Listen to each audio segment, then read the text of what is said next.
Okay, got my Zoom H1 handy recorder, putting it in my pocket because I'm picking up my drumsticks. You got your drumsticks? I think you should go and get your drumsticks so that together we can create a short musical interlude drum roll for the beginning of the 2020s. It's a new decade. And what better way to usher it in than with a impromptu on the furniture drum roll.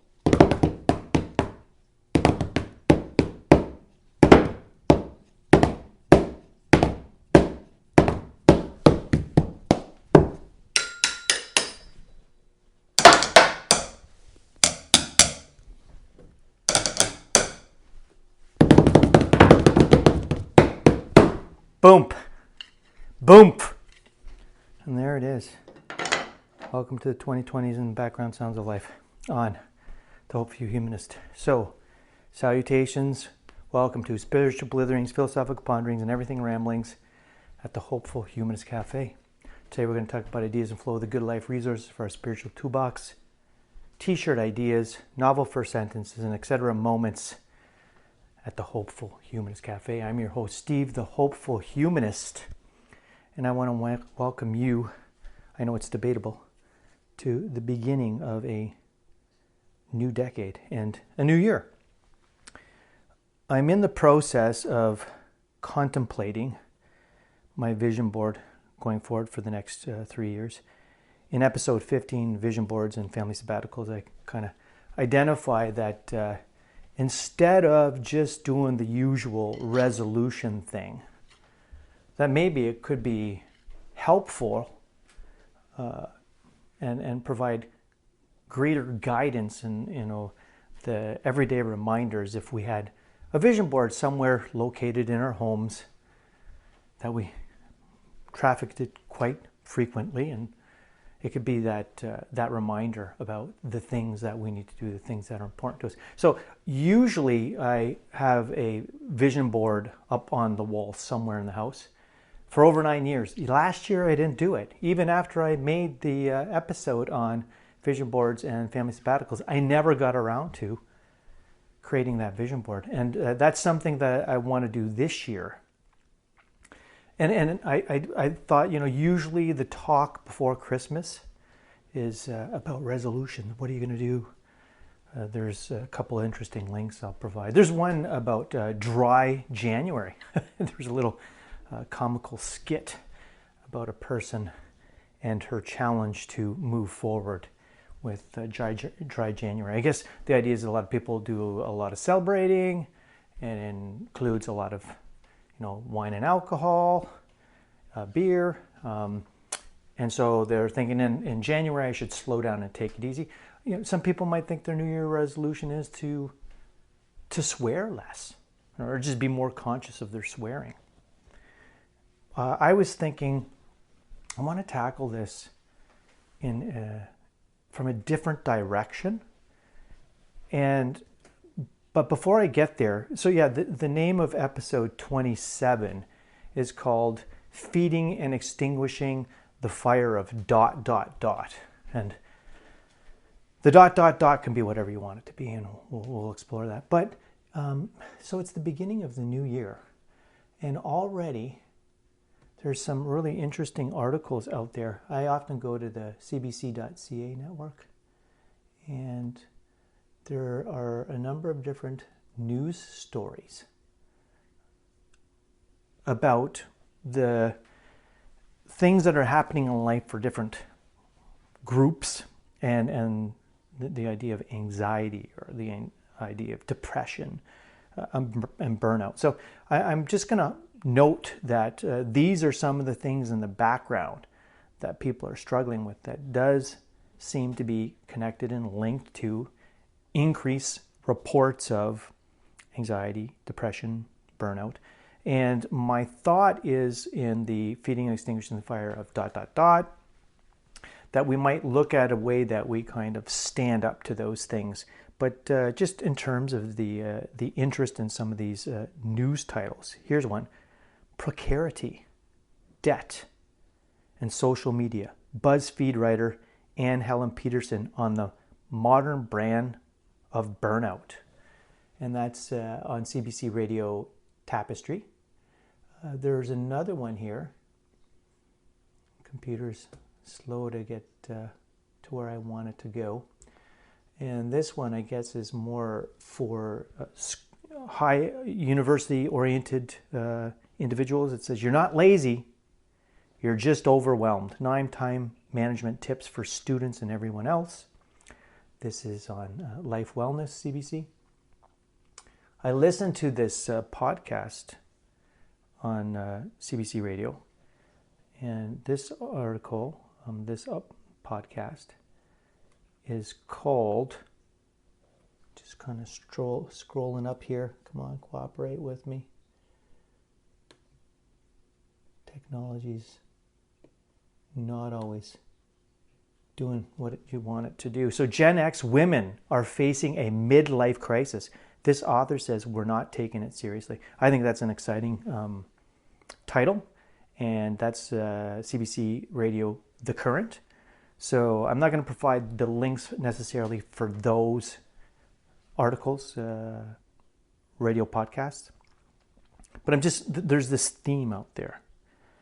And, in terms of this theme, I think that there are a number of books that could be helpful in terms of like this self-help focus, this self-help mentality. But I do want to emphasize that, a lot of this is stuff that we shouldn't be tackling by ourselves. We need community. We need to be a part of a community, and that community hopefully will be, family, friends, loved ones, and whatever other professionals we might need to bring on board to provide that scaffolding to help us, as it's hard to be healthy in this world. So in terms of some recommended reading resources, I'd like to suggest, because of this stuff that we're kind of dealing with in terms of millennials are burnt out and Gen X women are going through midlife crises, and the various challenges of there's just too much to do and not enough time. We don't have the time affluence that we would like in our lives. And you organize your life and you get a schedule that works for you, and then all of a sudden something else is dropped on your plate. And we can't hold our plates. It's too heavy. Sometimes maybe the weight of whatever's on the plate is possibly causing it to crack and break. So we need to build community, but in terms of building community, there might be some tools that we can pick up, different resources, different books, and we can start talking about them. So one of the recommended readings I have before I get to my highlight activity of exploring this feeding and extinguishing the fire of ... which is a Hopeful Humanist construction/creation, would be Happiness. Now I know I'm going to make an error with the name.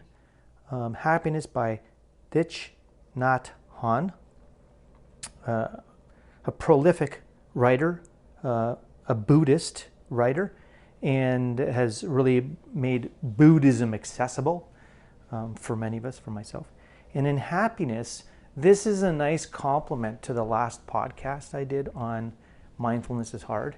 And the author kind of talks about different ways that we can be mindful, whether we're sitting, standing, walking, doing the dishes, that in terms of everything that we do, that because we think too much, if we can kind of bring ourselves into the moment, stop those automatic negative thoughts, those ants,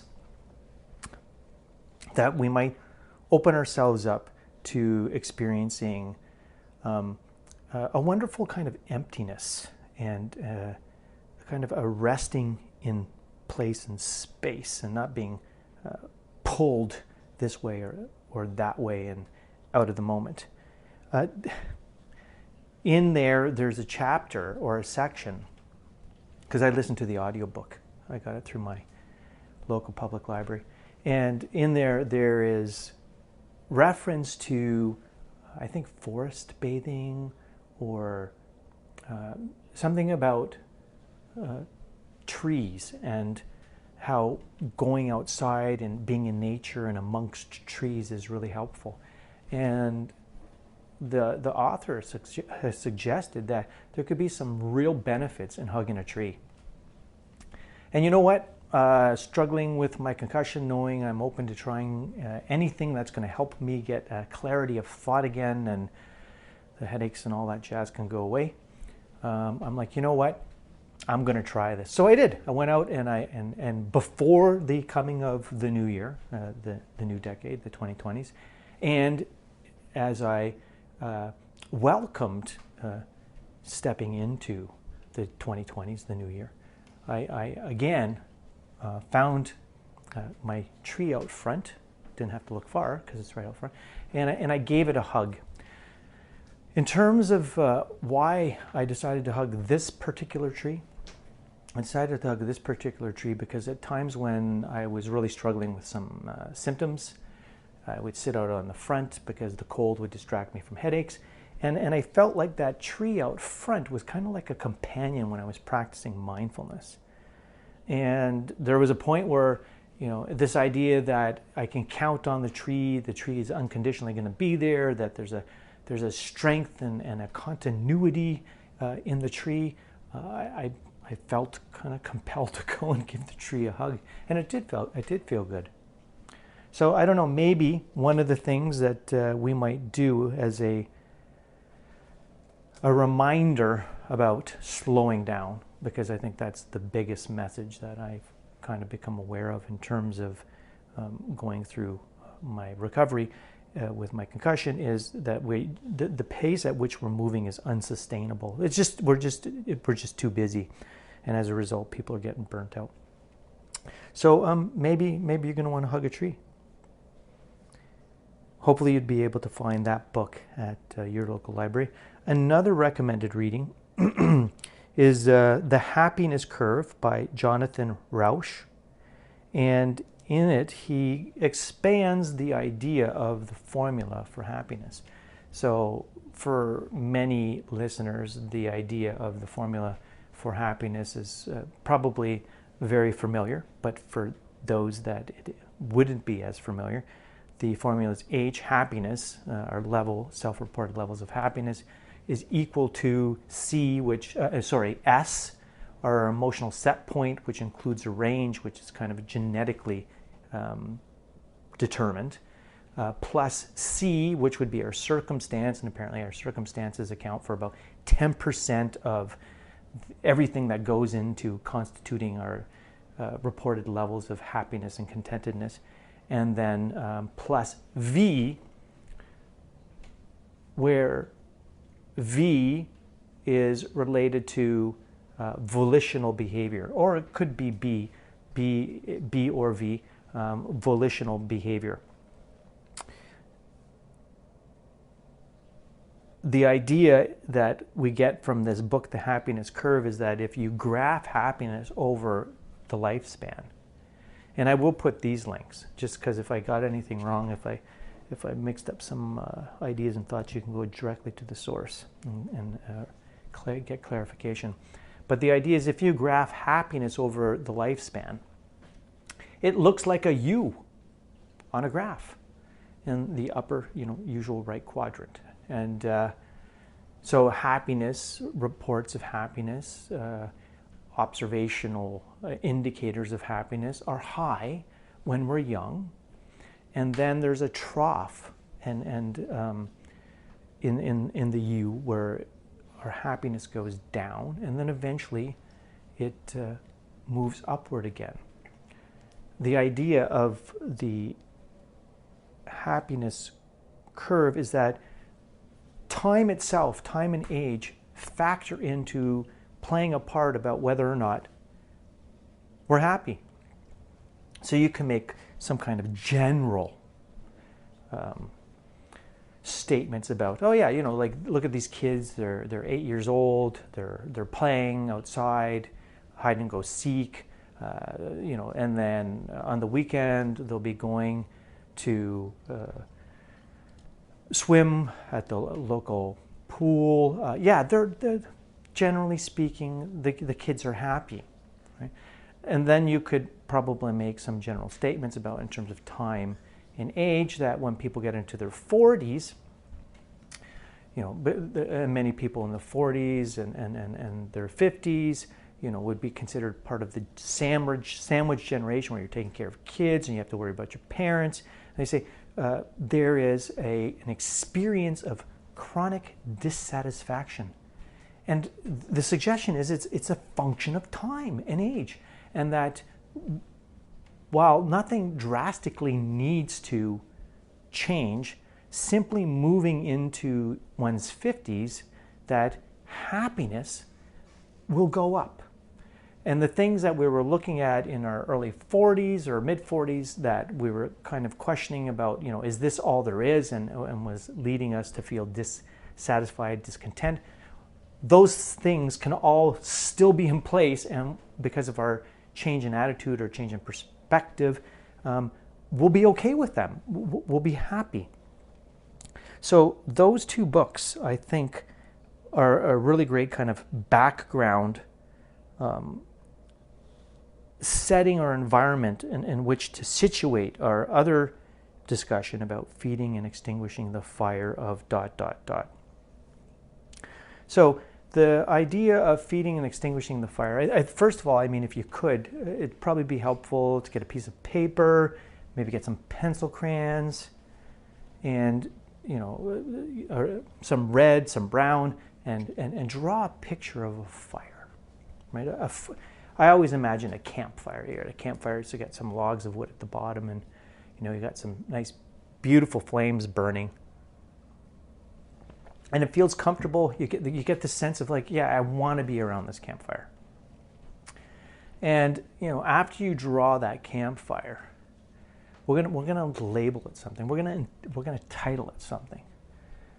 And on the one side, if you could kind of draw this idea of a throwing on some more wood or some kind of fuel. I know that would be dangerous in real life, to put on some liquid fuel. But so you just imagine throwing on some additional firewood on, and this is the side where it's kind of feeding the fire of, and we haven't named it yet. And on the other side, you can draw in a pail of water, some water, and it's extinguishing the fire of. Right? So we're feeding and extinguishing the fire of what? We could be feeding and extinguishing the fire of a healthy brain after a concussion, right? So there are things that if I do these things will help or increase the likelihood that I'm going to have a healthy brain. There are these things that if I do these things, they're going to increase the likelihood that I'm going to possibly damage my brain even more. And if not damage it, definitely interfere with its recovery, right? So there's no guarantees. It's just that, there are things that if we do them are likely to lead to kind of certain outcomes. Now we can use this idea of a fire and naming it. We can name it, feeding and extinguishing the fire of depression, feeding and extinguishing the fire of anxiety, feeding and extinguishing the fire of sexual promiscuity, feeding and extinguishing the fire of good mental health, feeding and extinguishing the fire of time well spent. That's the one I want to focus on. That's the one I want to get to. But before I get there, just want to identify kind of what we're doing is by using this tool, the feeding and extinguishing the fire tool, we're creating an opportunity for us to build these things called rationales. So I went to a training a number of years ago, and it was called Transition to Independence Process Training. And it introduced a number of different ideas and concepts and tools to help youth and young people transition into independence as young adults, to move into adulthood. I prefer the idea of not so much of independence, but interdependence, because I think we are social creatures and we need one another. But in this program, in this training, they talked about this thing that I think we're all familiar with, but they did it in a really wonderful way. And it's a program, I think I should give some credit and recognition here about whose ideas these are. I'm going to just background sounds of life here.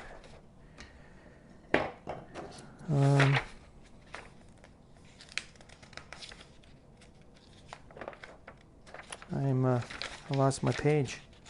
Well, if I do locate it, I will say it out loud. Otherwise, I'll just include it in the notes. Oh, here it is. Tip model. Copyright 2000 by H.B. Clark, also known as Rusty Clark. And he was providing practices for improving outcomes for youth and young adults with emotional and behavioral challenges.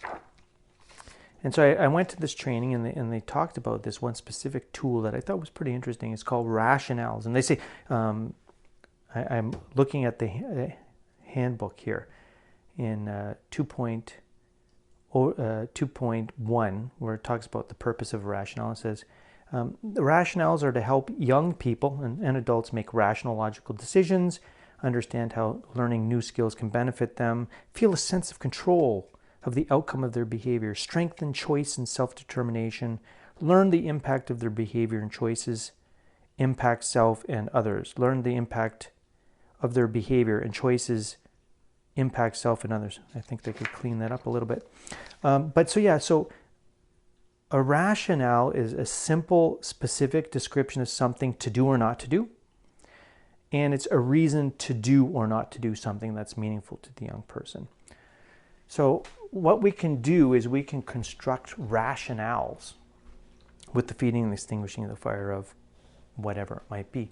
And in this case, I want to explore time well spent. So the question is the way in which you use your time, is that important to you? If it's not important to you, then you can't really construct a rationale for it. It's not going to be motivating. But if the way that you spend your time is important to you, right? Then we can say, well, let's think about this, and let's think about the things that if we do these things will help us feel like we've used our time well. It was the time well spent. And it can be a reminder and a rationale, a guiding statement for us to keep doing those things that we're going to do, so we don't need the resolution, right? And they can inform our vision boards in terms of the things that we want to put on our vision boards. So this idea of time well spent, I got to recognize where it comes from. And there's a young person, a professional in the business of technology. His name's Tristan Harris, and he is the founder of the Center for Humane Technology. And he used to be a design ethicist at Google. And during his time there, he recognized that algorithms were being used to, in a sense, control and predict the ways in which people would use their time while on the computer and interacting with social media. He said, when it comes to the big corporations like Google and YouTube and Facebook, the goal is first to get your attention. They want to keep you absorbed in interactions with the network, right? So with the recommendation engine of YouTube, you go on thinking, hey, I'm going to check about how can I take out my toilet and put in a new toilet. I'll go on YouTube and I'll do that, and then all of a sudden the recommendation engine suggests something else, and then maybe you watch that, and eventually it kind of veers off the original topic, and people talk about going down rabbit holes or bunny trails, and then people report, and it was as if I came out of a trance, and 2 hours later I recognized I just wasted 2 hours watching videos or following different links in terms of whatever social media platform they were using. And so Tristan Harris says, this is the starting point. And once they get your attention, the next goal is to get you addicted to other people's attention. So you start to post pictures on Instagram.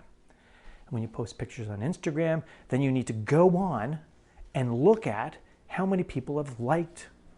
I don't have Instagram, I don't have Facebook, so maybe I'm doing the like thing and the follower thing. I'm confusing my platforms. But anyhow, the idea is that at some point we crave then the attention of other people in terms of the pictures that we post or the news stories that we find interesting, and then we these things can be retweeted, and that the goal of the people that are programming these algorithms is to get us to spend as much time on their social media platform as possible. And so he raised this idea of like maybe, and he's saying that the problem with this too is it's leading to the downgrading of humanity. It's leading to children being addicted to social platforms. It's leading to insular thinking, where people, they collect in terms of groups with specific ways of thinking and a lack of tolerance and openness. And he's saying that it's a race to the brain stem. And so it's preying on our human vulnerabilities, and in terms of like the emotional cachet that this algorithm has. And that we should be thinking about better using our time so that we can have healthier relationships, that we can have healthier minds and healthier bodies. And so he raises the question of this idea of time well spent. And I thought, that would be a great way to start a discussion for the beginning of a new decade, the 2020s, the beginning of this new year, as opposed to the usual resolution talk. What would be an example of time well spent? And so, for me, I think one of the things that it would definitely be an example of time well spent would be, taking care of myself, that self-care piece, focusing on and nurturing relationship, which is paramount, it's fundamental to happiness, and creating like healthy routines, and making sure that the things that I'm doing are meaningful and I've reflected upon them. So, but I mean, I'm going to leave that with you, the listener, to figure out, can there be a feeding and extinguishing the fire of ... that you start off the new year as a reminder that if you do these things, you're going to get that outcome. Now, for me, the fire that I have been working on is feeding and extinguishing the fire of a healthy brain. And to feed that fire, I need to get some solid, good, regular, unbroken sleep. I need to make sure I'm mindful about and continue to build my circle of care in terms of my family and my friends. I got to make sure I don't overdo it, which is this idea of pacing and planning and filling up my gas tank. I got to get rest. Got to make sure I stay away from things that are going to kind of fudge up the synaptic interactions in my brain network, my brain maps. So wine, beer, and coffee. I gotta embrace some positive slogans or some positive aphorisms. This idea of, I'm not well, but I will get better, and or I am getting better, but I'm still room to get even better, and to not isolate. Right now, those are the things that if I do those things, it increases the likelihood that I'm going to have a healthy brain. Now, there are certain things that if I do these other things, then I increase the likelihood that recovery will take longer. So if I ruminate on my symptoms and my ants, like automatic negative thoughts, the idea of catastrophizing, the idea of thinking that I can mind read and future tell, like this is what my life is going to look like. These are people, how they're going to feel about me. That's going to extinguish the fire of a growing, improving, healthy brain.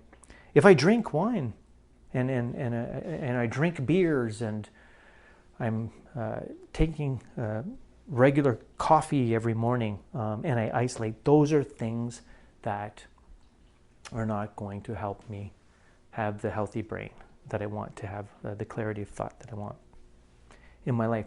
So you can take whatever fire you'd like and name it, and then think about the things that if you do those things that will allow you to have that kind of outcome. Now the fire has to be meaningful, as I said. Right? The other interesting way of using this feeding, extinguishing the fire is realizing that on really some things, the things that, for instance, feeding the fire of a healthy brain, those things are replenishing things. Those are the things that kind of fill up our gas tank. There's this program called the Parkwood Points Pacing System. And in terms of people that are struggling with concussions, there's a bunch of different activities, and then they get you to rate from 0 to 5 how long after doing the activity it takes you to recover. 0, you have no symptoms after doing that activity, or 2, it takes about 2 minutes to recover. A 5 on here is 5 hours. 5 is hours / days to recover, depending on what you're doing, i.e., going to a shopping mall or going back to work. The thing about the feeding, extinguishing the fire of ... is you could kind of use the idea of the Parkwood Points pacing system to get an idea about whether or not you're doing the things you need to do to be where you want to be, right? So if, for instance, feeding, extinguishing the fire of a healthy brain, getting good sleep, like a good, regular, unbroken sleep is important. I can say that, when that happens, I kind of get replenished, out of a rate from 0 to 5, at a 5, that, I'm ready for the next day. And it can help you kind of take an inventory about the different things in terms of the intensity of their contribution to the outcome that you want. And then on the other side, you can identify how things take away and the intensity in which they take away from the thing that it is that you want. It's kind of just a different variation of this Parkwood Points pacing system for the feeding, extinguishing the fire of ... So I'm going to use this, the feeding, extinguishing the fire ... and have it inform me in terms of the kind of vision board I want to construct for this year, for the next 3-year period. And in doing that, I think there's a couple of quotes. I usually start a discussion off with my quotes, but I'm gonna end with my quotes. And the first one is, and I'm sure if you go on and Google this, you can find the history behind this idea, this quote, this very common quote. But I'm just going to let it stand on its own. Is you are what you eat, right? So whatever it is that we're going to put into us in terms of food or thoughts or ideas or the energy of other people, it's going to impact us. And the feeding and extinguishing the fire of ... really kind of brings the you are what you eat to life, right? Because if you do want certain things, if you do want good physical health, And if sitting in front of the TV is going to extinguish the fire of good physical health, but you're recognizing that you do that on a regular basis and it's resulted in an inertia where you never just get off the couch and you're not going to the gym at all. It's a reminder that you got to change your diet, your mental, spiritual, physical diet. And in terms of all of these things that are attempting to grab our attention and keep our attention, all these things that are challenging us in ways that we're feeling burnt out, or that midlife crisis, that there's just too much on our plate. I'd like to quote a character from a book from Melville. My friend told me about this book, and I guess it was written in a 2-part short story version for a magazine by Herman Melville after his novel Moby Dick tanked with its initial launch, and now it's a classic. It's considered like an incredible American classic, but in its day it was not well received, and so he had to resort to writing short stories for magazines because that would guarantee an income for him and his family. So he wrote this short story called Bartleby the Scrivener, a story of Wall Street. And you can find the audiobook on YouTube.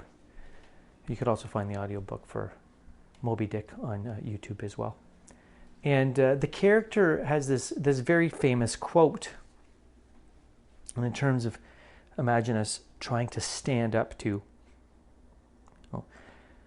all these social media giants that are saying, log in and stay.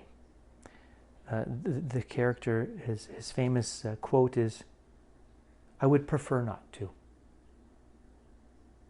I would prefer not to. But to make sure that we stay on track, maybe it's time that, and give yourself a drum roll, maybe it's time that after you hug a tree, that you get that paper and pencil, you draw yourself a fire with some wood at the bottom, and think about the things that if you do these things, it's going to feed the fire of ... or if you do these things, it's going to extinguish the fire of ... Thank you for joining me for another blithering conversation at the Hopeful Humanist Cafe. Peace and take care.